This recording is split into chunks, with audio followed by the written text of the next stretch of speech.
आज मध्य पूर्व से लेकर वॉशिंगटन तक और तेहरान से लेकर फारस की खाड़ी के तमाम अरब देशों तक बारूद की ऐसी गंध फैल चुकी है जिसने पूरी दुनिया की अर्थव्यवस्था और वैश्विक शांति को एक ऐसे मोड़ पर लाकर खड़ा कर दिया है जहां से वापसी का रास्ता बंद दिखाई देता है।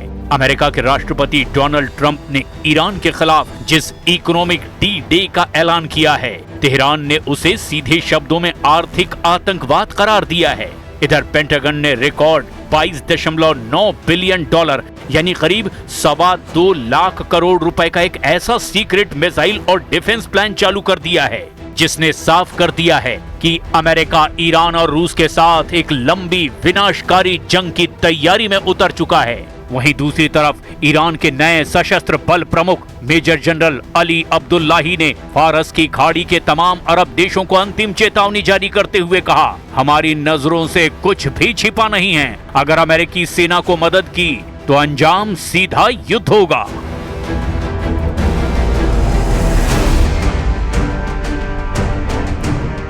अमेरिकी प्रशासन का दावा है कि नई आर्थिक घेराबंदी से ईरान की रीढ़ तोड़ दी गई है।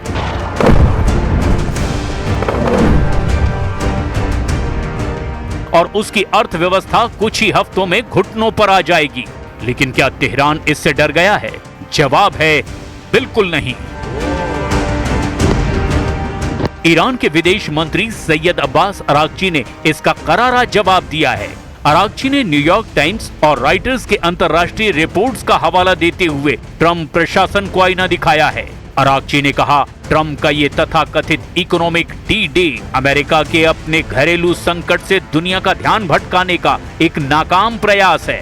ईरानी विदेश मंत्री ने साफ शब्दों में कहा, अमेरिका का ये आर्थिक आतंकवाद पूरी दुनिया की संप्रभुता और वैश्विक अर्थव्यवस्था के लिए खतरा है। नाकाम नीतियों पर और ज्यादा जोर देने से अमेरिका को सिर्फ और सिर्फ हार ही मिलेगी। ईरान का आरोप है कि अमेरिका अपनी खिसकती आर्थिक साख को छिपाने के लिए खाड़ी में अपने सहयोगियों से मदद की भीख मांग रहा है। अरागची ने याद दिलाया कि अमेरिका का सरकारी कर्ज पहली बार इतिहास में 40 ट्रिलियन डॉलर के पार पहुंच चुका है। अमेरिका की हालत यह है कि उसका सालाना कर्ज का ब्याज भुगतान अब उसके विशालकाय रक्षा बजट से भी ज्यादा हो चुका है। ईरान युद्ध को लगभग 175 दिन होने वाले हैं। 5 महीनों से ज्यादा की जंग में इस वक्त ट्रंप बुरी तरह से फंस गए हैं।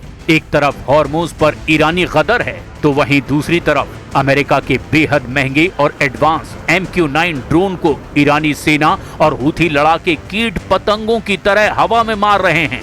लंबी जंग से कराह रहे अमेरिकी सैनिक आपस में ही एक दूसरे पर खूनी हमले कर रहे हैं और खुदकुशी तक कर रहे हैं।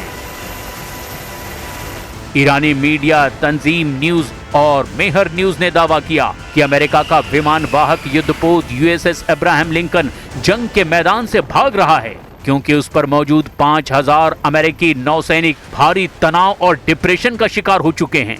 फारस की खाड़ी और हॉर्मुज में इस वक्त 21वीं सदी का सबसे भीषण सैन्य दलदल बन चुका है।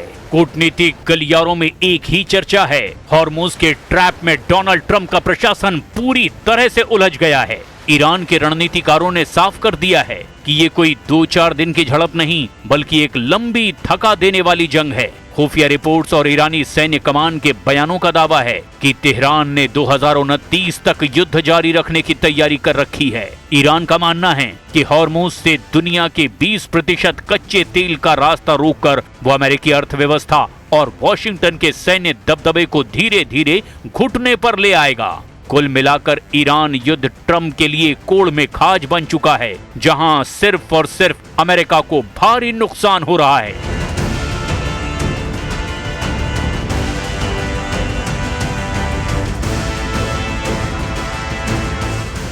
ईरान युद्ध अब हॉर्मुज की सरहदों तक सीमित नहीं रहा है, बल्कि हॉर्मुज अब ईरान युद्ध में हार जीत का हॉट पॉइंट बन चुका है।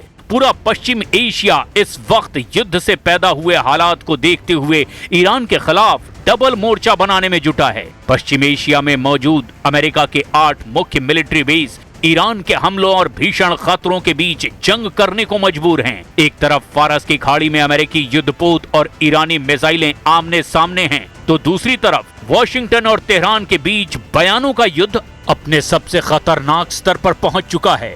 अमेरिकी राष्ट्रपति डोनाल्ड ट्रंप ने सोशल मीडिया पर दावा किया कि स्ट्रेट ऑफ हॉर्मुज पर अमेरिका का पूर्ण नियंत्रण हो चुका है, लेकिन ट्रंप के इन दावों की हवा खुद अमेरिकी अधिकारियों और अमेरिकी मीडिया ने निकाल कर रख दी है। फारस की खाड़ी में चल रहा युद्ध अब उस मोड़ पर पहुंच चुका है जहां दुनिया की सबसे बड़ी सैन्य महाशक्ति अमेरिका को एक ऐसा झटका लगा है जिसकी कल्पना पेंटागन के रणनीतिकारों को भी नहीं थी। अमेरिकी वायुसेना का सबसे भरोसेमंद, सबसे अत्याधुनिक और घातक हथियार MQ-9 रिपर ड्रोन ईरान के आसमान और होर्मुज की हवाओं में तबाही का शिकार हो रहा है।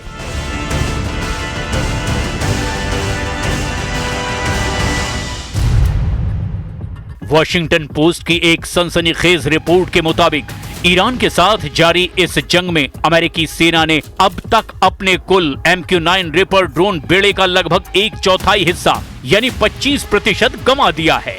आंकड़ों की भाषा में समझें तो कम से कम 45 महंगे रिपर ड्रोन या तो मार गिराए गए या फिर तकनीकी खामियों की वजह से क्रैश हो चुके हैं। ये नुकसान केवल एक ड्रोन का गिरना नहीं, बल्कि अमेरिका के 1.3 अरब डॉलर यानी लगभग 11,000 करोड़ रुपए से ज्यादा के सैन्य साजो सामान का धू धू कर जल जाना है। युद्ध शुरू होने से पहले अमेरिकी वायुसेना के पास करीब 165 और अमेरिकी मरीन कॉर्प्स के पास 20 रिपर ड्रोन सक्रिय सेवा में थे, लेकिन इस जंग की आग इतनी भीषण रही कि महज कुछ महीनों के भीतर ही अमेरिकी एयरफोर्स की फ्लीट घटकर मात्र 135 के आसपास रह गई। पेंटागन के लेफ्टिनेंट जनरल डेविड टैबर ने अमेरिकी सीनेट में अपनी गवाही के दौरान इस भारी नुकसान पर गहरी चिंता जाहिर की, लेकिन सवाल ये उठता है कि दुनिया का सबसे हाईटेक माना जाने वाला ये हंटर किलर ड्रोन इतना आसानी से निशाना कैसे बन गया। पहली वजह है उड़ान की गति और ऊंचाई। MQ-9 रिपर एक प्रोपेलर चालित ड्रोन है। ये बहुत तेज गति से नहीं उड़ता और जासूसी के लिए इसे अक्सर कम ऊंचाई पर मंडराना पड़ता है। ईरान के पास मौजूद अत्याधुनिक सरफेस टू एयर मिसाइल यानी SAM डिफेंस सिस्टम और इलेक्ट्रॉनिक वॉरफेयर यूनिट्स के सामने ये धीमी गति का ड्रोन एक सॉफ्ट टारगेट यानी आसान शिकार साबित हुआ। दूसरी वजह है संचार का टूटना। अधिकारियों के मुताबिक सभी 45 ड्रोन मिसाइलों से नहीं गिराए गए। ईरानी सेना के उन्नत इलेक्ट्रॉनिक जैमर्स ने अमेरिकी ऑपरेटर्स और ड्रोनों के बीच सैटेलाइट लिंक को काट दिया, जिससे कई ड्रोन बेकाबू होकर समंदर और रेगिस्तान में क्रैश हो गए। एक तरफ ट्रंप अपने मतदाताओं से विदेश में अंतहीन युद्धों को समाप्त करने का वायदा कर रहे हैं, तो दूसरी तरफ ईरान के साथ ये जंग अब बीतते दिन के साथ साथ ज्यादा खर्चीली होती जा रही है। पेंटागन और ट्रंप प्रशासन ने अमेरिकी कांग्रेस से युद्ध के खर्चों और खाली होते रक्षा भंडारों को फिर से भरने के लिए 67 अरब डॉलर यानी लगभग 5.6 लाख करोड़ रुपए के आपातकालीन सप्लीमेंट्री पैकेज की मांग की है। अमेरिकी रक्षा मंत्री पीट हेग्सेथ के मुताबिक केवल सितंबर के अंत तक ही इस युद्ध की लागत 37.5 अरब डॉलर तक पहुंच जाएगी और इसमें ईरानी हमलों में क्षतिग्रस्त हुए अमेरिकी सैन्य ठिकानों की मरम्मत का खर्च शामिल नहीं है।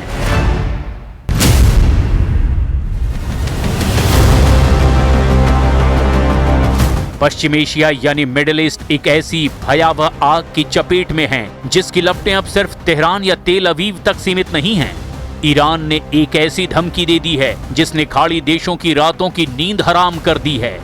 तेहरान का संदेश बिल्कुल साफ है, बेहद तीखा है कि अगर ईरान पर हमला हुआ, अगर उसकी तेल और परमाणु ठिकानों को निशाना बनाया गया, तो पूरा अरब ही आग में भस्म कर देंगे। गल्फ कंट्रीज यानी सऊदी अरब, संयुक्त अरब अमीरात यानी UAE, कतर और कुवैत, इन सभी देशों के ऊर्जा केंद्रों पर ईरान की मिसाइलों की सीधी नोक है। दुनिया के सबसे बड़े तेल और गैस ढांचों को तबाह करने की चेतावनी दी जा चुकी है। ईरान के विदेश मंत्री अब्बास अराक्ची ने ओमान, कतर, सऊदी अरब और तुर्की के जरिए अरब देशों को सीधे संदेश भेजा है कि यदि अमेरिका ने ईरान पर नया सैन्य हमला किया तो तेहरान पूरे अरब क्षेत्र की तेल रिफाइनरियों, पावर ग्रिडों और वाटर इंफ्रास्ट्रक्चर को निशाना बनाएगा। और ये केवल एक खोखली धमकी नहीं, बल्कि दुनिया की 20% ऊर्जा आपूर्ति की रीढ़ पर लटका हुआ वो चाकू है जो कटते ही वैश्विक अर्थव्यवस्था को पटरी से उतार सकता है। हालिया रिपोर्ट्स के मुताबिक ईरान ने ओमान और दूसरे मध्यस्थों के जरिए गल्फ देशों को सीधा और सख्त चेतावनी वाला लेटर भेजा है।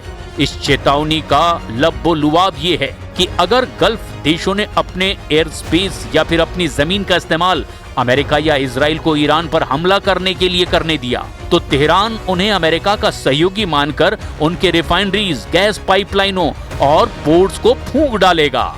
यही वजह है कि रियाद से लेकर अबू धाबी तक भारी खलबली मची हुई है। खाड़ी देश इस युद्ध में न्यूट्रल रहने का दबाव बना रहे हैं और वॉशिंगटन पर लगातार ये जोर दे रहे हैं कि वो तेहरान के खिलाफ ऐसा कोई कदम न उठाए जिससे पूरा मिडिल ईस्ट बारूद के ढेर में तब्दील हो जाए।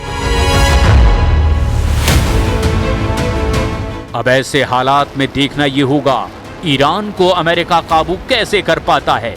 क्या ईरान पर नए आर्थिक प्रतिबंध ईरान को तबाह कर पाएंगे या नहीं, या फिर अरब देशों पर ईरान बड़ा हमला करेगा।